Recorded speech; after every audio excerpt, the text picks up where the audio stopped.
ஆண்டவர் ஆராதனை வேளையில் உணர்த்தின சில காரியங்களை உங்களுக்கு சொல்லிவிட்டு ஜெபித்து முடிக்க விரும்புகிறேன். 1 ராஜாக்கள் அதனுடைய 19வது அதிகாரம். 1 ராஜாக்கள் 19வது அதிகாரம். நன்றி ஆண்டவரே. 16வது வசனத்தை வாசிக்கலாம். பின்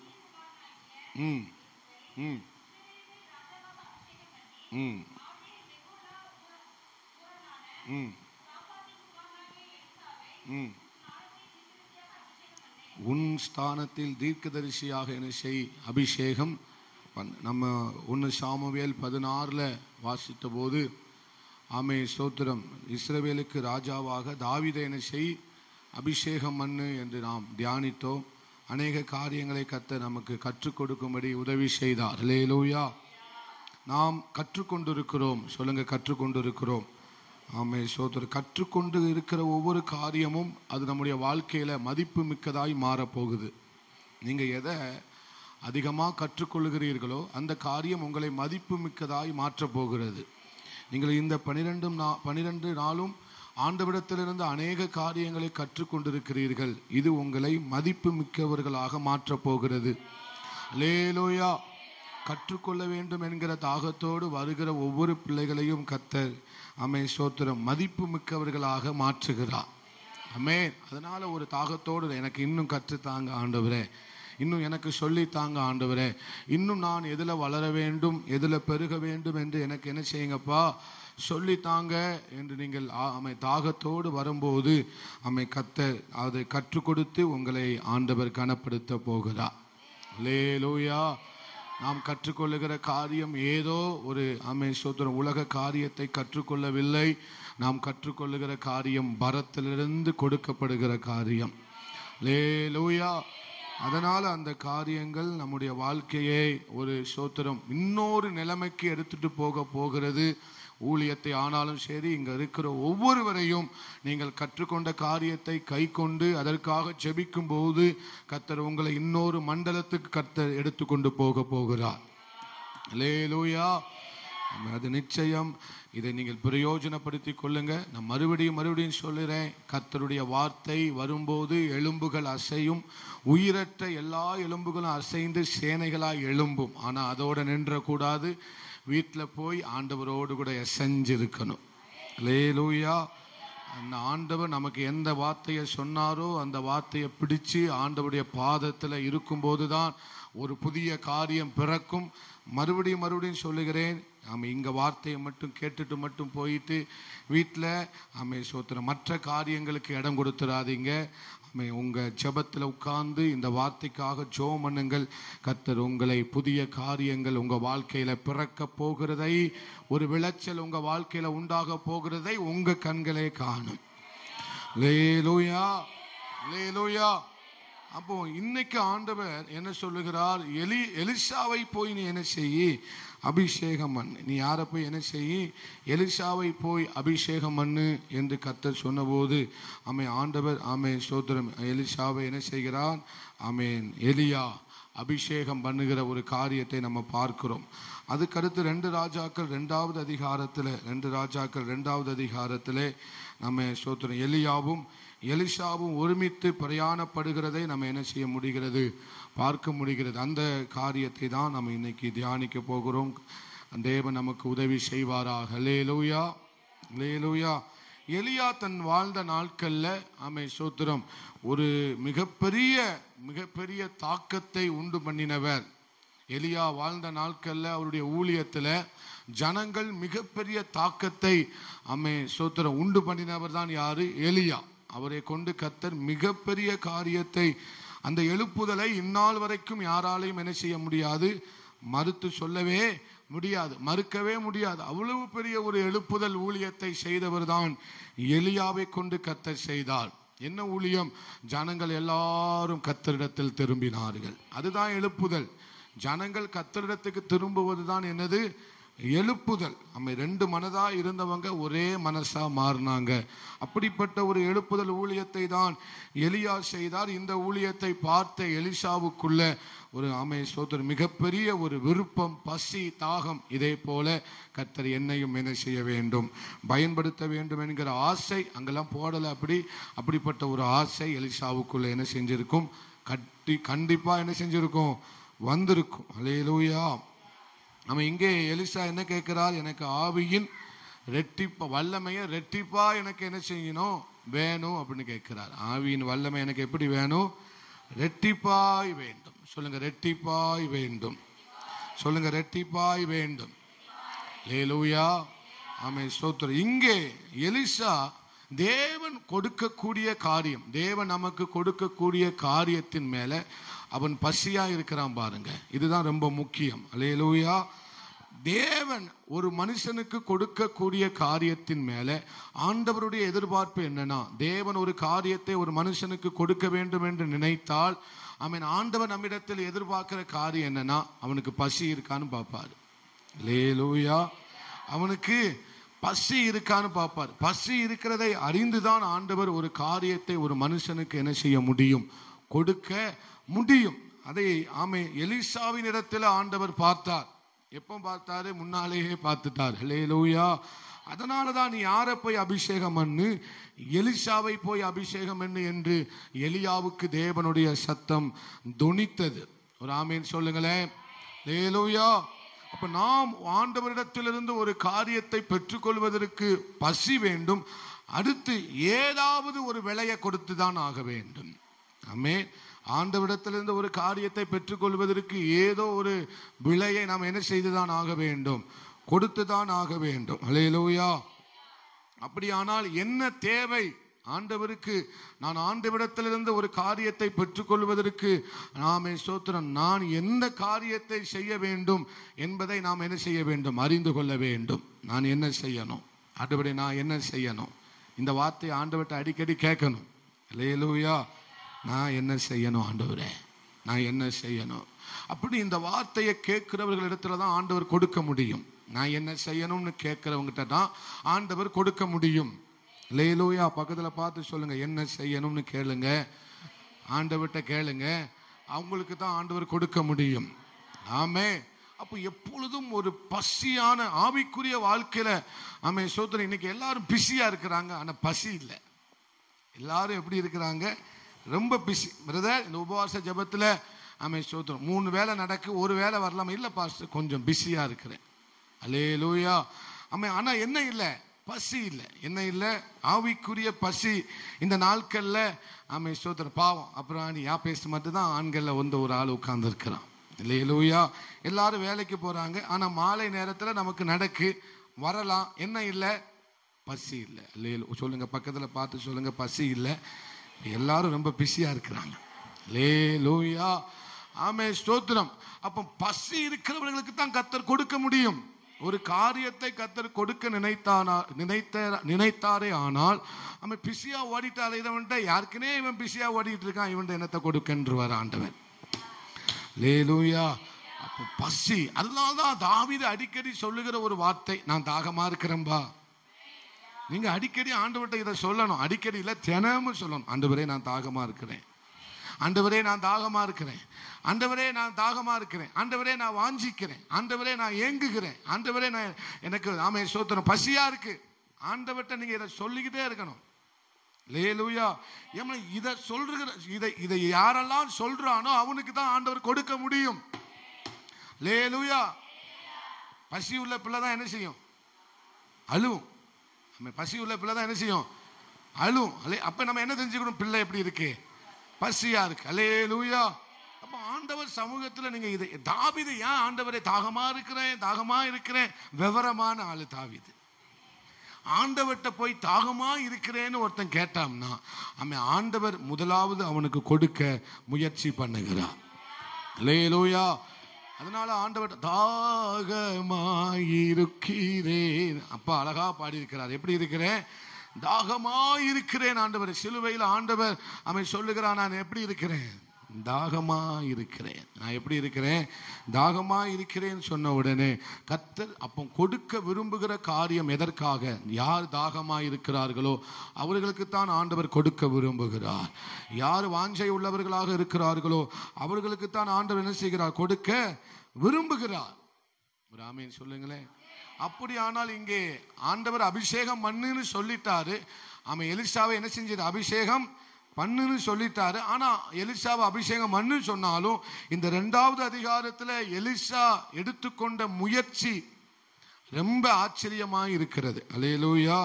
இங்க எலிசா அதை பெற்றுக்கொள்ள வேண்டும் என்று, இரட்டிப்பான வல்லமையை பெற்றுக்கொள்ள வேண்டும் என்கிற தாகம் மாத்திரம் இல்லை, அதற்கான முயற்சிகளையும் அவர் என்ன செய்கிறார்? எடுக்கிறார். அதற்காக சில விலைக்கிரயத்தை கொடுக்க வேண்டியது இருந்தது. சில விலைக்கிரயத்தை என்ன செய்ய வேண்டியிருந்தது? கொடுக்க வேண்டியது இருந்தது. சொல்லுங்க, கிரயம் இல்லாமல், சொல்லுங்க, கிரயம் இல்லாமல் எதையும் நாம் என்ன செய்ய முடியாது? பெற்றுக்கொள்ள முடியவே முடியாது. அல்லேலூயா, அல்லேலூயா. அங்கே இதைதான் செய்கிறார். 3வதாக நம்ம என்ன பார்க்க போகிறோமானால், ஹல்லேலூயா, கற்றுக்கொள்வதற்கு நாம் என்ன செய்ய வேண்டும்? நம்மை முழுவதுமாய் அர்ப்பணிக்க வேண்டும். சொல்லுங்க, கற்றுக்கொள்வதற்கு முழுவதுமாய் நம்மளை என்ன செய்யணும்? அர்ப்பணிக்க வேண்டும். ஆமென். இதெல்லாம் நீங்க செஞ்சாதான் உங்க மேல தங்குகிற அந்த மேலங்கி, அந்த மேலங்கி உங்க மேல தங்கும். அந்த மேலங்கினா என்னது? சால்வை. ஹல்லேலூயா. அந்த சால்வை நம்ம மேல தங்கணும் அப்படின்னா இந்த 3 காரியத்தை நம்ம செஞ்சே ஆகணும். பசியா இருக்கணும், தாகமா இருக்கணும், விலைக்கிரயத்தை கொடுத்துதான் ஆக வேண்டும். நான் என்ன செய்யணும்னு ஆண்டவர்கிட்ட கேட்டுக்கிட்டே இருக்கணும். நான் என்ன செய்ய சித்தமா இருக்கிறீங்கப்பா? நான் என்ன செய்ய சித்தமா இருக்கிறீங்கப்பா? நான் என்ன செய்ய சித்தமா இருக்கிறீங்கப்பா? என்னை உருவாக்கினதனுடைய நோக்கம் என்னன்னு ஆண்டவர்கிட்ட என்ன செய்யணும்? அல்லேலூயா. இந்த 2 ராஜாக்கள் 2வது அதிகாரம் நம்முடைய ஸ்தோத்திரம், தேவன் நம்முடைய வாழ்க்கையில இதை செய்யணும். எலிசாவினுடைய வாழ்க்கையில செஞ்சது போல இதை நம்முடைய வாழ்க்கையில என்ன செய்யணும்? செய்யணும். அடுத்த ஆண்டு எலிசாவுக்கு தேவன் அபிஷேகம் பண்ணுன்னு சொன்னதுக்கு காரணம் என்ன? அவனுடைய வேண்டுதல் ஆவிக்குரிய காரியத்துக்கு அடுத்ததா இருந்தது. அல்லேலூயா.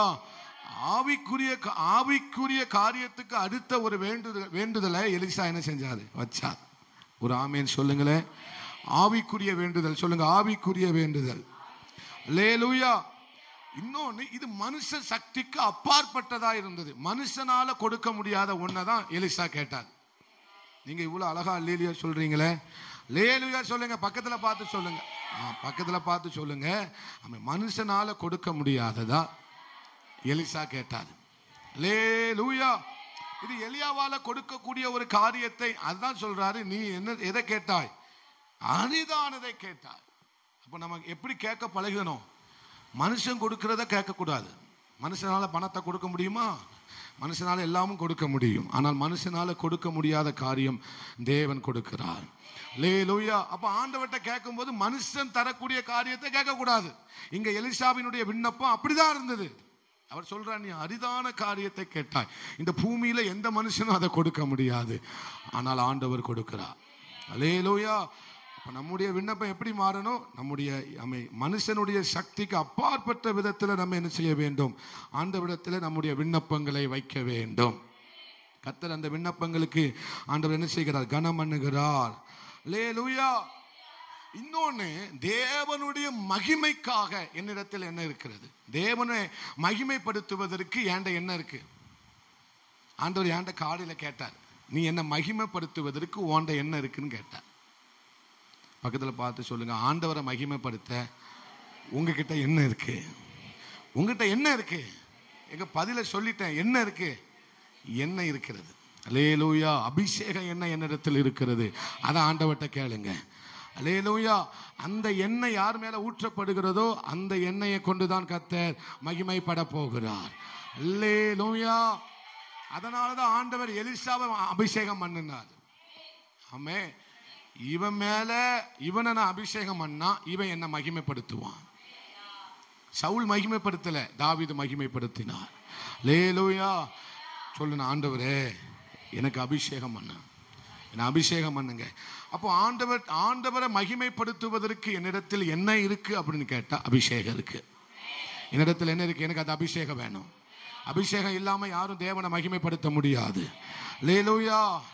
அபிஷேகம் இல்லாமல் தேவனை மகிமைப்படுத்த முடியாது. ஆண்டவருடைய வல்லமை இல்லாமல் ஆண்டவரை மகிமைப்படுத்த முடியாது. நீங்க ஆண்டவருடைய நாமத்துக்காக மகிமையாக, ஆண்டவருடைய நாமத்துக்கு மகிமையாக வாழ வேண்டும் என்று நீங்கள் விரும்பினால் ஆண்டவரிடத்தில் அபிஷேகத்தை கேளுங்க. எனக்கு அபிஷேகம் வேணும், எனக்கு அபிஷேகம் வேணும், எனக்கு இன்னும் அபிஷேகம், புதிய அபிஷேகம், புதிய எண்ணெய். ஆமென். அப்போ இங்க எலிசாவுக்குள்ள இருந்த விருப்பம் என்ன? ஆண்டவருக்கு நான் என்ன செய்யணும்? ஏன்னா ஆண்டவரை நான் மகிமைப்படுத்த விரும்புகிறேன். அப்போ மகிமைப்படுத்தணும்னா என்கிட்ட என்ன இருக்கு? ஒண்ணுமே இல்லையா ஆண்டவரே? ஆண்டவர் நாமத்தை மகிமைப்படுத்துவதற்கு ஸ்தோத்திரம். எலியாவிட்ட இருந்த வல்லமை என்கிட்ட என்ன செய்யல? எலியாவுக்கிட்ட ஆண்டவருடைய வல்லமை இருந்ததுனாலதான் அவ்வளவு பெரிய ஸ்தோத்திரம் மகிமையான காரியங்களை செய்ய முடிஞ்சது. அப்ப என்கிட்ட ஒண்ணு இல்லை. அப்ப நான் எதை கேட்கணும்? எதை கேட்கணும்? எது ஆண்டவர் நாமத்தை மகிமைப்படுத்துமோ அதை கேட்கணும். எது ஆண்டவர் நாமத்தை மகிமைப்படுத்துமோ அதை கேளுங்க. எது ஆண்டவர் நாமத்தை மகிமைப்படுத்தும்? அபிஷேகம். அபிஷேகம். அபிஷேகம் பெற்றவன் ஒருவன் தேசத்தில் இருப்பான், ஆனால் அங்க தேவ நாமம் கொடி கட்டி பறக்கும். அல்லேலூயா, அல்லேலூயா. நீங்க ஆண்டவர்கிட்ட கேளுங்க, ஆண்டவரே இந்த அபிஷேகம் இல்லப்பா, ஆண்டவரே இன்னும் அதிகமா, இன்னும் அதிகமா. எல்லாரும் மேலே ஆண்டவர் அபிஷேகத்தை ஊற்றி இருக்கிறார். அந்த அபிஷேகம் பெருசு, இந்த அபிஷேகம் பெருசு, அந்த அபிஷேகம் அப்படிலாம் கிடையாது. அபிஷேகம்னாலே எல்லாம் ஒண்ணுதான். அல்லேலூயா. ஆனா நீங்க அதை அனல் மூட்டணும். நீங்க அதை அனல் மூட்ட அதை ஆண்டவர் மகிமைப்படுத்துகிறார், மகிமைப்படுத்துகிறார். ஆண்டவரே ஏண்ட ஒண்ணு இருந்ததுன்னா, ஏண்ட ஒண்ணு இருக்குன்னா, வீடு இருக்குன்னா அந்த வீடு கூட உங்க நாமத்தை மகிமைப்படுத்தணும். ஏண்ட இருக்கிற சொத்து சுகம் கூட உங்களுடைய நாமத்தை மகிமைப்படுத்தணும். என் பெருமையை நான் காட்டக்கூடாது. அல்லேலூயா. ஏண்ட இருக்கிறது எல்லாமே உங்க நாமத்தை மகிமைப்படுத்தணும். அப்படி ஒரு எண்ணம் இருந்ததுன்னா கொடுத்துக்கிட்டே இருப்பார். இல்ல என்ற இவ்வளவு பெரிய வீடு இருக்குன்னு நான் பெருமைக்காக சொல்லணும்னு நினைச்சாருன்னா அதுல ஆண்டவருக்கு தெரியும். அல்லேலூயா. எந்த சாபத்தையும் நீங்க உங்களுக்கு சொல்ல நான் விரும்பல. நான் சாபம் சொல்லவே மாட்டேன். கர்த்தர் என் வாயிலிருந்து ஆசீர்வாதமான வார்த்தையை தான் கொடுத்துக்கிட்டே இருப்பார். அல்லேலூயா. அப்ப என்ன கர்த்தர் நம்முடைய வாழ்க்கையில எது இருந்தாலும் அது ஆண்டவருடைய மகிமைக்காக தான் இருக்கணும். சொல்லுங்க, ஆண்டவர் என் வாழ்க்கையில நீங்க எதை தந்தாலும், நீங்க சொல்லுங்க, நீங்களே நான் சொல்ற மாதிரி சொல்லுங்க, என் வாழ்க்கையில நீங்க எதை தந்தாலும், என் வாழ்க்கையில எது இருந்தாலும் உங்க நாமம் மகிமைக்கு இருக்கணும். எனக்கு தந்திருக்க பிள்ளைங்க உங்க நாமத்தை மகிமைப்படுத்தணும். எனக்கு இருக்கிற வீடு உங்க நாம மகிமைப்படணும். அல்லேலூயா, அல்லேலூயா. அவ்வளவு பெரிய வீடு, ஆனா ஆண்டவர் மகிமை இல்லைன்னா அந்த வீடு தேவையில்லை. அல்லேலூயா. நாம் ஆண்டவருடைய நாமம் மகிமைப்பட்டுக்கிட்டே இருக்கணும். உங்க வீட்டுக்குள்ள வரும்போதே தேவ பிரசன்னம் வெளிப்படணும். அல்லேலூயா. இப்படிப்பட்ட ஒரு அனுபவத்துக்கு நம்ம வரணும். ஆண்டவர் என்னிடத்தில் இருக்கிறது உம்முடைய நாம மகிமைக்காகப்பா. அதனால்தான் எலிசா கேட்டார், ஆண்டவரே உங்க ஆவியின் வல்லமை எனக்கு ரெட்டிப்பா. எலியாவே உங்க ஆவியின் வல்லமை எனக்கு என்ன செய்யுங்க? ரெட்டிப்பா தாங்கப்பா, ரெட்டிப்பா தாங்க. அல்லேலூயா. அப்ப ஆண்டவரிடத்துல நம்ம ரெட்டிப்பா கேட்கணும்னா, ஆண்டவரிடத்துல ரெட்டிப்பா உங்களுக்கு வேணும்னா நீங்க அவருக்கு பிள்ளையா இருக்கணும், தொல்லையா இருக்க கூடாது. முதற் பிள்ளையா என்ன செய்யணும்? நீங்க ஆண்டவர்கிட்ட இருக்கணும். அல்லேலூயா. முதற் பிள்ளை ஆண்டவருக்கு. ஆமே. இஸ்ரவேல் ஜனங்கள் முதல் பிள்ளை யாருக்கு கொடுத்துருவாங்க? முதற் பலனை யாருக்கு கொடுத்துருவாங்க? சத்தமா பயப்படாதீங்க, சொல்லுங்க. அல்லேலூயா. முதற் பலனை யாருக்கு கொடுப்பாங்க? ஆண்டவருக்கு கொடுப்பாங்க. அல்லேலூயா. முதற் பலன், முதல் பிள்ளை எல்லாமே ஆண்டவருக்கு தான். அல்லேலூயா. ஆமே. ஸ்தோத்திரம். ஆண்டவர் லேவி கோத்திரத்தை தனக்காக என்ன செய்தார்? எழுந்து கொண்டார். அல்லேலூயா. அப்போ முதல் பிள்ளைக்கு தான் 2 மடங்கு கொடுப்பாங்க. முதல் பிள்ளைக்கு எத்தனை மடங்கு கொடுப்பாங்க? சத்தமா சொல்லுங்க, எத்தனை மணிக்கு கொடுப்பாங்க? உபாகமம் 21:17 வாசிக்கிறோம். உபாகமம் 21:17 வாசிங்க. உபாகமம் 21:17.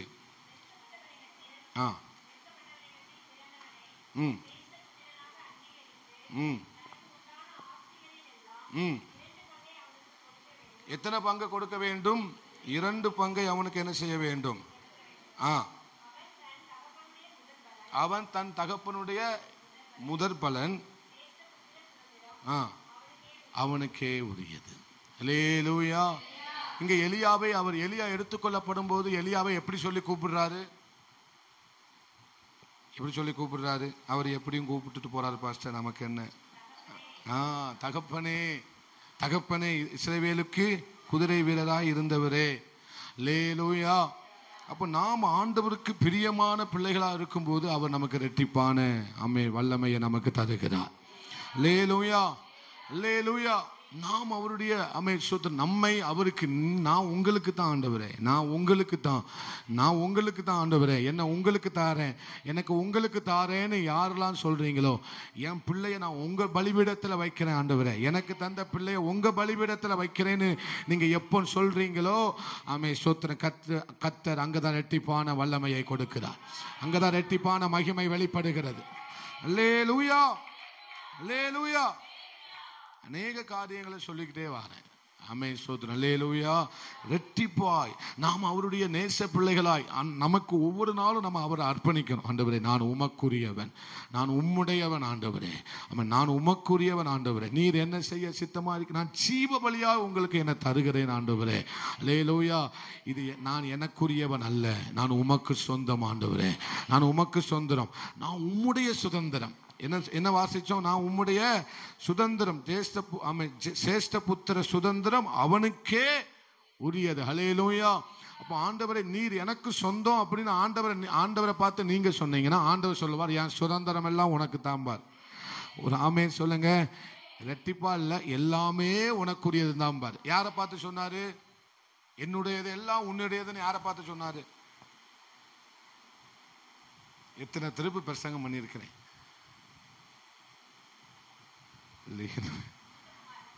மூத்த குமாரனை பார்த்து ஆண்டவர் என்ன சொன்னாரு? என்னுடையது எல்லாம். அதையாவது சொல்லுங்களேன், என்னுடையது எல்லாம் சொல்லுங்களேன். என்னுடைய உடன்படிக்கை புதிய ஏற்பாட்டில் ஆண்டவர் சொல்றாரு. 2 மடங்குன்னு பழைய ஏற்பாட்டில் சொல்றாரு. அதே மூத்த குமாரனை பார்த்து ஆண்டவர் சொல்றாரு, என்னுடையது எல்லாம். லூக்கா 15 ஸ்தோத்திரம். ஆசிக்கலாம். லூக்கா 15 அதனுடைய ஸ்தோத்திரம் ஆண்டவரே. 31. மகனே, நீ எப்போது என் கூடவே இருக்கிற. சொல்லுங்க, எனக்குரியது எல்லாம். சொல்லுங்க, என்னுடையது எல்லாம். சொல்லுங்க, எனக்குரியது எல்லாம். யாருக்கு இருக்கு? மூத்த குமாரனுக்கு, முதியவனுக்கு. அல்லேலூயா. அப்ப நீங்க ஆண்டவருக்கு எப்பொழுதும், ஆண்டவரோடு கூட நீங்க எப்பொழுதும் இருக்க கற்றுக்கொண்டால் ரெட்டிப்பா இல்ல, அனைத்தையும் தருவார். அல்லேலூயா. அதுதான் ஆசா சொல்லுகிறான். ஆசாப் சங்கீதத்தில் சொல்லுகிறான், நான் எப்பொழுதும் யார் கூட தான் இருக்கிறேன். சொல்லுங்களேன், எப்பொழுதும் நான் யார் கூட தான் இருக்கிறேன்? உம்மோடு இருக்கிறேன். அவர் நம்ம எப்போதும், அவர் நம்ம கூட இருக்காரா இல்லையா? இருக்கார். அப்போ நம்ம அவரோடு என்ன செய்யணும்? எப்போது என்ன செய்யணும்? 73வது சங்கீதத்தில் 23வது வசனம். 23வது வசனம் வாசிக்கலாம். 73வது சங்கீதம் 23. ஆனாலும் எப்பொழுதும் உம்மோடு இருக்கிறேன். அல்லேலூயா. அப்ப மூத்த குமாரன் என்பவன் யார்? அவரோடு கூட எப்பொழுதும் இருக்கிறவன். மூத்த குமாரங்கிற யாரு? நீங்க மூத்த குமாரன், உங்களுக்கு ரெட்டிப்பான வல்லமை வேணும், ரெட்டிப்பான கிருபைகள் வேணும், ரெட்டிப்பான ஆசீர்வாதம் வேணும். நல்லதுதான். ஆனா என்ன செய்யணும்? நீங்க எப்போது யார் கூட இருக்கணும்? எப்பொழுது யார் கூட இருக்கணும்? அவரோடு இருக்கணும். அவரோடு இருக்கிறவங்க புதிய ஏற்பாட்டில் கர்த்தர் சொல்லுகிறார், ரெட்டிப்பா இல்ல, எல்லாமே உனக்கு தான். அல்லேலூயா. பாஸ்டர், இதை கேட்கும் போது நல்லா இருக்கு, ஆனா எல்லாமே சொல்றீங்க, ஒண்ணு கூட இல்லையே. அப்ப நான் ஒரு கேள்வி கேட்பேன், நீங்க எப்போதும் அவர் கூட இருக்கீங்களா? அல்லேலூயா. அன்னாள் ஆலயத்தை விட்டு என்ன செய்யாது இருந்தாலாம்? பிரியாது இருந்தாலாம். அல்லேலூயா. 7 வருஷம் மட்டும் விவாக வாழ்க்கையை வாழ்ந்து கணவனை இழந்து அதுக்கடுத்து 84 வயசு வரை அவ என்ன செஞ்சாலும் ஆலயத்தை விட்டு பிரியாது இருந்தால், தீர்க்க தரிசனம் சொல்லி வந்தாள் என்று வேதம் சொல்லுகிறது. அப்போ கர்த்தரோடு கூட எப்பொழுதும் இருக்கிற ஒரு தாவீது நமக்கு தேவை, கர்த்தருக்கு தேவை. என் ஜீவனுள்ள நாளெல்லாம் கர்த்தருடைய ஆலயத்தில் தங்கி இருப்பதையே நாடுவேன்னு சொல்லுகிற ஒரு மூத்த குமாரன் தேவை. அவருக்கு எந்த மூத்த குமாரன் தேவை?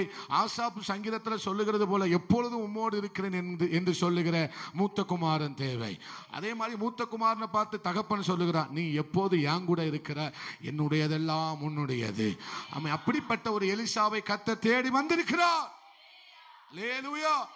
எலிசாவுக்குள்ள இருந்த விருப்பம் என்ன? நான் எலியாவு கூடயே இருக்கணும், எலியா கூடயே என்ன செய்யணும்? இருக்கணும். எந்த தடை வந்தாலும், எந்த பிரச்சனை வந்தாலும் ஆண்டவரோடு கூடயே நான் என்ன செய்யணும்? இருக்கணும். அவர்களுக்கு தான் இரட்டிப்பான வல்லமையை கர்த்தர் கொடுக்கிறார். அவர்கள் மூலமா தான் தேவன் மகிமைப்பட விரும்புகிறார். அவர்கள் மூலமா தான் பெருத்த காரியங்களை கர்த்தர் செய்ய விரும்புகிறார். அல்லேலூயா, அல்லேலூயா. அப்பாற்பட்ட விஷயத்தை எலிசா என்ன செய்கிறார்? கேட்கிறார். ஹல்லேலூயா. இதெல்லாம் செஞ்சுட்டு அவர் கொடுத்த விலை என்ன? இதெல்லாம் பசி. அவர் கொடுத்த விலை என்ன? அவர் கொடுத்த விலை என்ன? அவர் தங்கி இருப்பதற்கு சம்மதிக்கவே இல்லை. சொல்லுங்க, பக்கத்துல பார்த்து சொல்லுங்க. ஒரு இடத்துல அவர் தங்கி இருப்பதற்கோ இருந்து விடுவதற்கோ சம்மதிக்கவே இல்லை. ஹல்லேலூயா. எலியா தகப்பன் சொல்லுகிறார். எலியா என்ன சொல்றாரு? நீ என்ன செய், நான் எங்க போறேன்? எரிகோ மட்டும் போறேன். நீ என்ன செய்? இங்கேயே. நீங்க அதையாவது சொல்லுங்களேன். இங்கேயே இரு. அவன் எலிசாவுக்குள்ள இருந்த ஒரு தீர்மானம் என்ன அப்படின்னா, நான் ஒரு இடத்துல இருக்கக்கூடாது. ஹல்லேலூயா. அவன் நான் தங்கிவிடக்கூடாது. நான் என்ன செஞ்சிடக்கூடாது? ஆவிக்குரிய வாழ்க்கையில கடைசி வரைக்கும் கணுக்கால் அளவிலே நீங்க தங்கிடக்கூடாது. ஹல்லேலூயா. நீங்கள் உங்களை அனுதினமும் பரிசோதித்து பார்க்க வேண்டும். நான் இப்ப எந்த இடத்துல இருக்கிறேன்? ஆவிக்குரிய வாழ்க்கையில எந்த அனுபவத்துல நான் இருக்கிறேன்? என்னுடைய ஜெபம் எவ்வளவு நேரம் இருக்கிறது? என்னுடைய சோத்திரம் வைராக்கியம் எந்த அளவுக்கு இருக்கிறது? எனக்குள்ள அவருடைய அக்கினி எந்த அளவுக்கு கொழுந்து விட்டு எரிகிறது என்பதை ஒவ்வொரு நாளும் நீங்கள் பரிசோதித்து பார்க்க வேண்டும். தேவ ஜனமே, தேங்கி விடாதீங்க, தேங்கி விடாதீங்க. தேக்க நிலைமையில நாம் இருந்து விடக்கூடாது. ஹல்லேலூயா. சில ஆசீர்வாதங்கள் நம்மளை தேக்கி விட்டுரும். ஹல்லேலூயா. ஆசீர்வாதங்கள் தேவன் நம்முடைய நன்மைக்காக தந்திருக்கிறார். ஆனால் நாம் அதுல தேங்கி விடக்கூடாது. அதுல நாம் தேங்கி விடக்கூடாது. Move. You have to move forward. முன்னேறி கொண்டே இருக்க வேண்டும். முன்னேறி கொண்டே இருக்க வேண்டும். உங்கள் பார்வை தூரமாக இருக்க வேண்டும். உங்களுடைய பார்வை கழுகுகளை போல தூரமாய் தரிசனத்துல தான் உங்க கண் இருக்கணும். இந்த உலக ஆசீர்வாதத்தின் மேல உங்க கண்கள் இருக்க கூடாது. எலிசாவினுடைய பார்வை அது அல்ல என்னுடைய, இது அல்ல என்னுடைய எல்லை. என்னுடைய எல்லை தூர பார்வை. நல்ல கைகளை தட்டி ஹல்லேலூயா. ஆமென். எலிசாவினுடைய பார்வை தூரமா இருந்தது. இங்கே தங்குவதற்காக அல்ல நான் வந்தது. இவ்வளவு பசியா, இவ்வளவு தாகமா, இவ்வளவு விலை கொடுத்து சோத்திர ஏர் மாடுகளை அடிச்சு எல்லாத்துக்கும் சாப்பாடு கொடுத்துட்டு வந்தது சும்மா இல்ல. பார்வை தூரம். சொல்லுங்க, ஆண்டவரே கழுகு பார்வை எனக்கு தாங்கப்பா. சொல்லுங்க, நம்ம ஒவ்வொருவருக்கும் எந்த பார்வை வரட்டும்? கழுகின் பார்வை வரட்டும். அல்லேலூயா. தூர தரிசனம், ஒரு பெரிய தரிசனம். கர்த்தர் என்னை குறித்து ஒரு பெரிய தரிசனத்தை வைத்திருக்கிறார் என்கிற எண்ணம் நமக்குள்ள வரட்டும். அல்லேலூயா. அதனாலதான் இங்க நான் எங்க போறேன்? கில்கால் மட்டும் போறேன். என்ன செய்யறேன்? கில்கால் மட்டும் போறேன். நீ என்ன செய்? சாரி, நான் எரிகோ மட்டும் போறேன். நீ என்ன செய்? இங்கேயே இரு. சாரி பெத்தேல் மட்டும் நான் என்ன செய்கிறேன்? போகிறேன். அனுப்புகிறார் கர்த்தர், என்னை அனுப்புகிறார். ஒரு தகப்பன் சொல்ல கர்த்தர் பிள்ளை என்ன செய்யணும்? கண்டிப்பா கேட்கணும். ஹல்லேலூயா. ஆனா இந்த சொல்லுக்கு எலிசா என்ன செய்யல? கேட்கல. ஹல்லேலூயா. இது எலியா தடுத்து நிறுத்த விரும்பவில்லை. அதாவது எலியாவுக்கு தெரியும் இவன் என்ன செய்யறான்னு பாப்போம்னு எலியா என்ன செய்கிறார்? அவனுடைய முயற்சியை எலியா தடுக்கல. அவனுடைய ஆவிக்குரிய வாழ்க்கையின் முன்னேற்றத்தை எந்த தகப்பனும் தடுக்க மாட்டான். ஹல்லேலூயா. ஒருவன் உண்மையான தகப்பனாய் இருப்பானே ஆனால் ஒரு மகன் வளருவதை தான் விரும்புவான். எலியா ஒரு உண்மை உள்ள தகப்பன். ஹல்லேலூயா. ஆனா இங்க ஏதோ எலியா தடுப்பது போல தெரியுது. அது அல்ல. எலிசாவினுடைய உறுதியை தேவன் இங்கே காட்டுகிறார். எலிசாவினுடைய உறுதியை இங்க தேவன் நமக்கு வெட்ட வெளிச்சமா காட்டுகிறார். அல்லேலூயா. அல்லேலூயா. தேவ ஜனமே, உங்களுக்கு எனக்கு கர்த்தர் எலிசாவை முன்னே நிறுத்தி சொல்லுகிறார், அவனுடைய உறுதி உனக்குள்ள வர வேண்டும். அவனுக்குள்ள இருந்த உறுதி உனக்குள்ள வர வேண்டும். அல்லேலூயா. அவனுக்கு இருந்த பார்வை உனக்குள்ள வர வேண்டும். அவனுக்கு இருந்த சிந்தனை உங்களுக்குள்ளேயும் வர வேண்டும். கர்த்தர் இதற்காக அல்ல, இந்த பூமியில ஏதோ நன்மையாக வாழ்வதற்காக கர்த்தர் என்னை அழைக்கவில்லை. அவருடைய மகிமைக்காக கர்த்தர் என்னை அழைத்திருக்கிறார். அவருடைய நாமத்தின் மகிமைக்காக. நல்ல கையை தட்டி ஆண்டவரே ஹல்லேலூயா, அவருடைய மகிமைக்காக என்னை அழைத்திருக்கிறார். பெத்தேல் மட்டும் கர்த்தர் என்னை அனுப்புகிறார் என்று சொன்னோன்னே நானும் வருகிறேன். ஹல்லேலூயா. கில்கால்ல அவர் என்ன செய்யல? கில்கால்ல என்ன சம்பவம் நடந்தது? எல்லாரையும் யோசுவா கூட்டி சேர்த்து விருத்த சேதனம் பண்ணினான். கில்கால்ல வச்சுதான் என்ன செஞ்சாரு? விருத்த சேதனம் என்ன செய்யப்பட்டது? பண்ணப்பட்டது. யோசுவா 5வது அதிகாரத்துல வாசிக்கிறோம். யோசுவா 5வது அதிகாரத்துல எல்லா ஜனத்தையும் கூட்டி அவன் என்ன செய்கிறான்? என்ன செய்கிறான்? விருத்த சேதனம் பண்ணுகிறான். அல்லேலூயா. இது கர்த்தருடைய இது ஆவிக்குரிய வாழ்க்கையினுடைய முதல் கட்டத்தை, துவக்கத்தை இது என்ன செய்கிறது? காட்டுகிறது. நம்ம சிலர் இதிலேயே இருந்துடுறாங்க. அல்லேலூயா. நம்ம 2வது வசனத்தை வாசிக்கலாம். யோசுவா 5:2 சீக்கிரமா.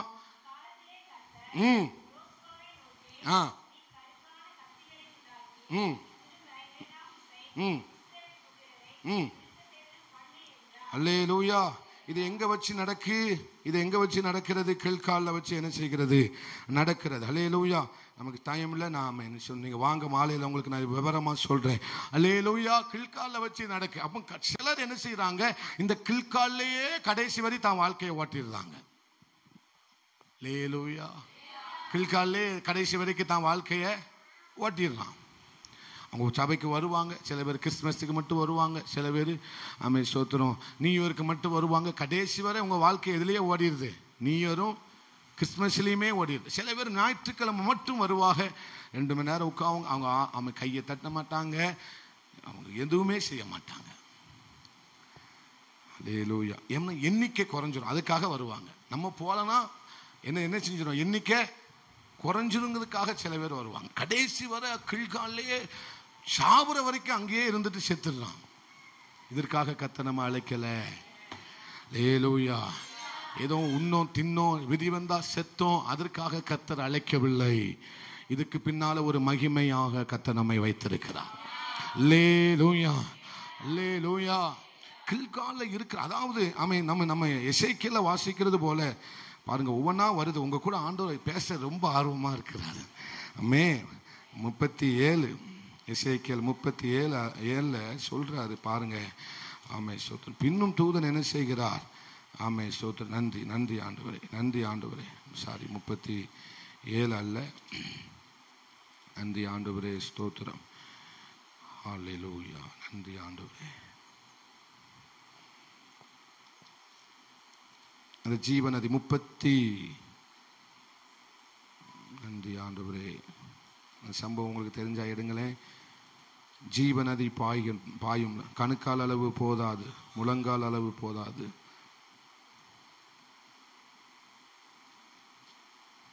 அல்லேலூயா. நன்றி ஆண்டவரே, ஸ்தோத்திரம்.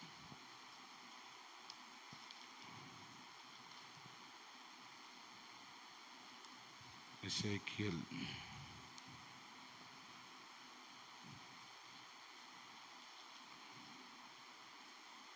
நன்றி ஆண்டவரே.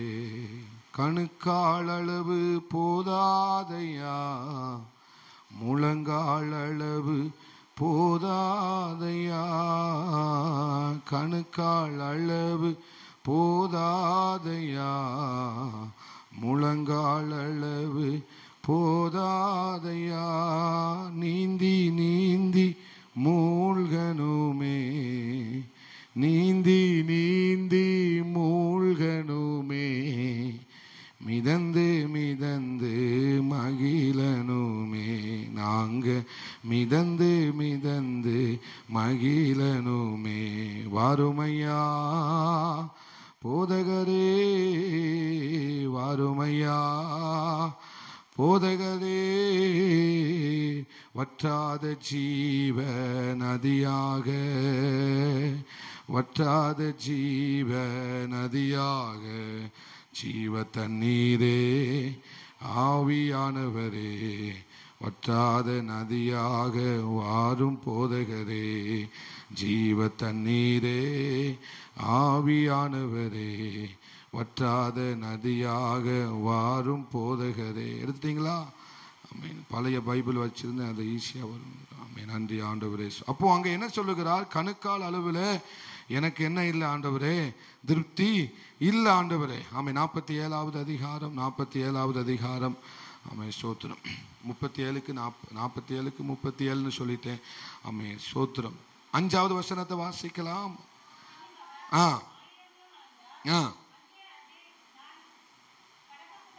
சாரி, 3வது வசனம்.